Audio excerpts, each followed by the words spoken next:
केंद्रीय गृहमंत्री अमित शहा पश्चिम बंगालच्या दौऱ्यावर भाजप सरकार स्थापन करण्यासाठी आज बैठकीमध्ये मंत्रिमंडळ दलाचा नेता निवडला जाणार। सुवेंदू अधिकारी यांचं नाव मुख्यमंत्री पदासाठी जवळपास निश्चित करण्यात आलं।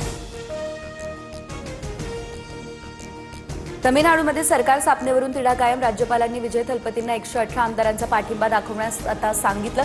डाव्या पक्षांच्या आमदारांची पाठिंबा देण्याबाबत बैठक निर्णयाकडे लागले सर्वांचं लक्ष। पुण्याच्या सोरतापवाडी या ठिकाणी अल्पवयीन मुलीवरती अत्याचार, 2 नराधमांकडून पीडितेला निर्जनस्थळी ओढून नेत अत्याचार, आरोपी उरुळी कांचन पोलिसांच्या ताब्यात, पोक्सो अंतर्गत गुन्हा देखील दाखल।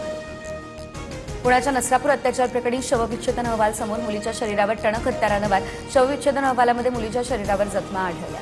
माड्यातील दुसरा भोंदूबाबा पोलिसांच्या ताब्यात, आढेगावातील वीरकर महाराजासह त्याच्या भावाला टेंभुर्णी पोलिसांकडून अटक। आज न्यायालयामध्ये हजर करणार। भोंदूने आतापर्यंत 5 लाखांपेक्षा जास्त रुपयांची फसवणूक केल्याची माहिती। शिर्डी जमीन खरेदी व्यवहारातील साक्षीदारांची समोरासमोर बसून चौकशी तर फरार असलेल्या पत्नी कल्पना खरातबाबत भोंदू अशोक खरात समोर, अवैध सावकारी प्रकरणामध्ये कल्पना खरात आरोपी। 10वीच्या बोर्डाच्या परीक्षेचा निकाल 92.9%। यंदाही मुलींनीच मारली बाजी, 94% मुली तर 89% मुलं उत्तीर्ण। कोकण विभागामध्ये सर्वाधिक 97.62% इतका निकाल। गतवर्षीच्या तुलनेत 2% हा निकाल कमी।